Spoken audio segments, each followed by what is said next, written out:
चलिए sir, good evening to all of you. आज हम अपना नेक्स्ट टॉपिक स्टार्ट कर रहे हैं। अभी तक जो हमने पढ़ा था पिछली वीडियोस में अकाउंटिंग टर्म्स के बारे में, उसके बाद उससे पहले हमने जर्नल एंट्रीज के बारे में पढ़ा था।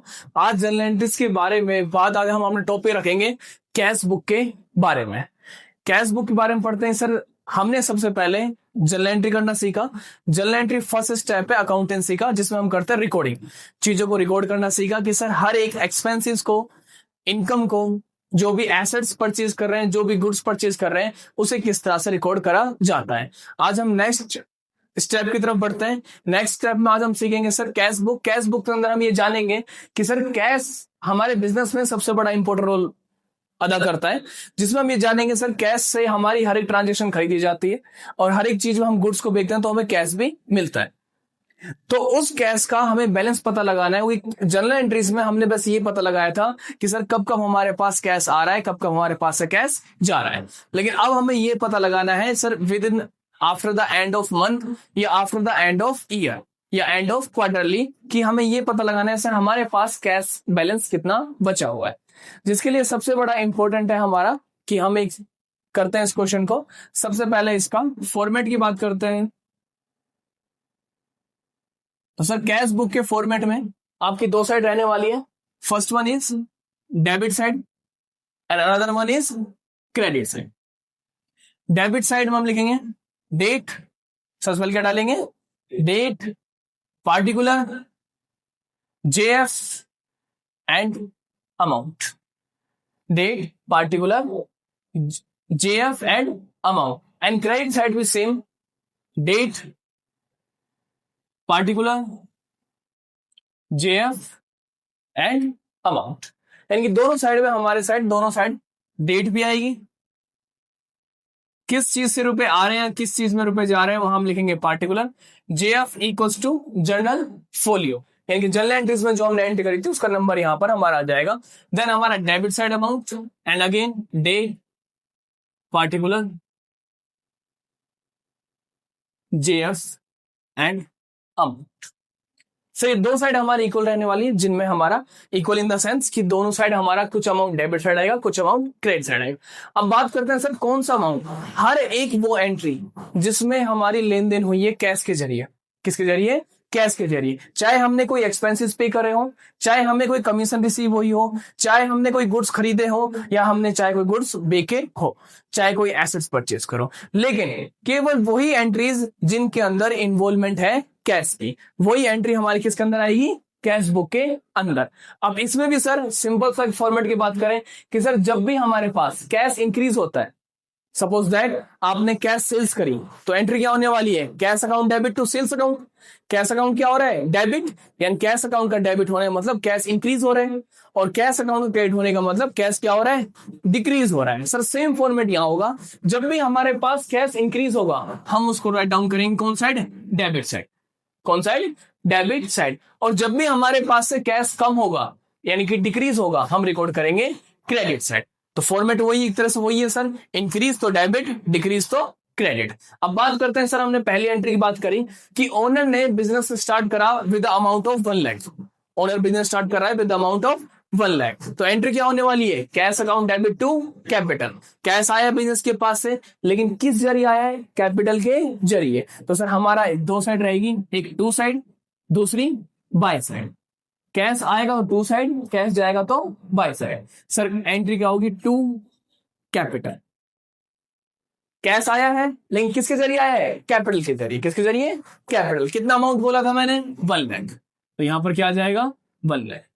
सर सेकंड एंट्री, मान लो सर हमने गुड्स को परचेज कर दिया या फिर सोल्ड आउट कर दिया। मान लीजिए मैंने सर गुड्स को सोल्ड आउट कर दिया, तो एंट्री क्या होगी, cash account debit to sales. अब भी हमारे पास क्या हो रहा है, कैश डेबिट हो रहा है तो डेबिट साइड, कैश बढ़ रहा है तो डेबिट साइड। लेकिन किस तरीके से आ रहा है इस बार पैसा, सेल्स के जरिए। किसके जरिए, सेल्स के जरिए। सेल्स के जरिए आया तो सेल्स का नाम, कैपिटल के जरिए आया तो कैपिटल का नाम। अगर कोई कमीशन से आया तो कमीशन टू कमीशन। अगर कैश हमारे पास आया बैंक से तो टू बैंक। यानी कि सर जो डेट तो आप लिख ही लोगे सर, जो जनरल एंट्री की आपकी डेट होगी वो डेट आ जाएगी।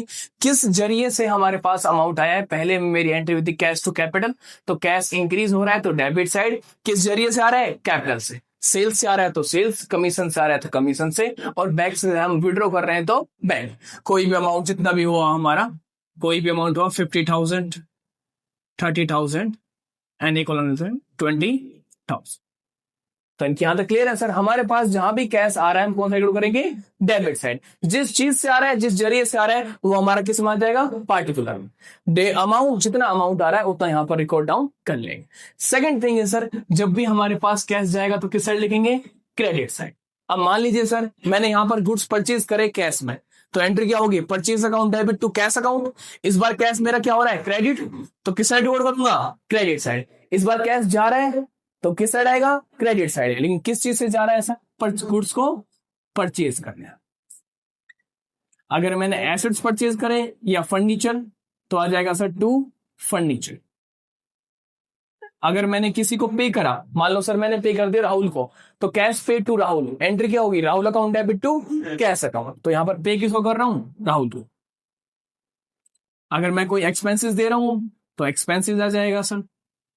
यानी कि यहां भी मैंने चार्ट कर दिया सर, जहां जहां हमारे पास कैश जाएंगे वो एंट्री हमारी किस साइड आ जाएगी, क्रेडिट साइड। अब वही अमाउंट लगा लेते हैं सर, कुछ भी अमाउंट ले लेते हैं। यहाँ पे मान लो हमने गुड्स परचेज करे 50,000 के, फर्नीचर 20,000 का, राहुल को हमने पेमेंट करी 10,000 की, और एक्सपेंसेस हमारे हो गए 30। ठीक है, इसमें एक्सेप्शंस की बात करते हैं सर। एक्सेप्शंस, मान लो सर हमने गुड्स परचेज करे 20,000 के, 10,000 के उधार में, 10,000 के नगद में। 10,000 एंट्री क्या हो जाएगी, purchase account debit to cash account और टू क्रेडिटर्स अकाउंट। सर 10,000 भी देने बाकी है, तो मेरे पास जो परचेज में आएगा केवल 10,000 आएगा, 20,000 नहीं आएगा। यानी कि मुझे ये रिकॉर्ड करना है केवल कि कितना कैश मेरे पास से गया है, दैट्स इट। तो सर यहां पर अब देखिए एंड में हम क्या करेंगे सर, मान लीजिए पूरे महीने के अंदर हमारे पास कितना कैश आया, 1 + 50 + 30 + 20, यानी कि हो गया 2 लाख। कितना अमाउंट आया मेरे पास, 2 लाख। 2 लाख अमाउंट आया सर, गया कितना, 50 + 20 70 + 10 80 एंड 1,10,000। सर 2 लाख अमाउंट आया और गया कितना, 1,10,000। एट द एंड मेरे पास कितना बैलेंस बच गया, 19,000। सर अगर मेरा बैलेंस बचा हुआ है तो सर किस साइड का कम है मेरा बैलेंस, क्रेडिट साइड का। तो क्रेडिट साइड लिखा जाएगा सर बाय बैलेंस, क्या बचा हुआ है, बैलेंस कैरिड डाउन। मंथ के एंड में या फिर ईयर के एंड में क्या लिखते हैं, कैरिड डाउन, कि बचे हुए बैलेंस को हम किस साइड लिखेंगे, कैरिड डाउन। कितना बच गया सर, 90,000। टोटल कितना आ जाएगा, 2 लाख। इस साइड में कितना आ जाएगा, 2 लाख। सर जो ये मेरा बैलेंस बचा हुआ है, एक चीज बताता हूं, ये क्रेडिट बैलेंस नहीं है, ये है डेबिट बैलेंस। कौन सा बैलेंस है, debit balance. Sir credit side मैंने लिखा है कि बचा हुआ मैच करने के लिए, वो अकाउंट के अंदर पढ़ते हैं मैचिंग कंसेप्ट। कौन सा करना पड़ता है, मैचिंग। तो मैंने दोनों को मैच किया है, 2 लाख और 2 लाख। अदरवाइज सर ये अगले साल, मान लीजिए सर ये जो मेरी आगे ट्रांजेक्शन है ये है 31 मार्च की, कब की है, 31 मार्च। अब मेरा नया अकाउंट ईयर कब चालू होगा, 1 अप्रैल को। सर मैं 1 अप्रैल को इस बैलेंस को डेबिट साइड लिखूंगा by the name of to balance brought down. To balance brought down. कितना अमाउंट, 90,000। सर कितना बैलेंस बचा हुआ था, 90,000। अगले महीने लेके आ गया 90,000 का। अब अगले महीने दोबारा सेम प्रोसेस, कैश आ रहा है तो डेबिट साइड, कैश जा रहा है तो क्रेडिट साइड। इस तरह से हम क्या करेंगे, अपनी कैश बुक को प्रिपेयर करेंगे, जिसकी हेल्प से हमें ये पता लगता है सर कि मंथली या ईयरली या क्वार्टरली मेरे पास कैश बैलेंस कितना बचा हुआ है। क्योंकि ट्रांजैक्शन जनरल एंट्री में तो मैंने ये सारी ट्रांजैक्शन में रिकॉर्ड करी है और ये वाली एंट्री में रिकॉर्ड करी है। इसमें सर हमें ऐसा कुछ पता नहीं लगता, इसके जरिए हमें पता लगता है कि हमारी एंट्रीज कब कहां पर क्या आ रही है। ये हमारे सिंगल कॉलम कैश बुक है। कौन सी कॉलम है, सिंगल कॉलम। इसमें सर हम आगे ये भी पढ़ेंगे कि सर डबल कॉलम भी होती है और ट्रिपल कॉलम भी होती है। उसमें हम क्या करेंगे ये हम पढ़ेंगे कल। आज के लिए इतना ही, धन्यवाद।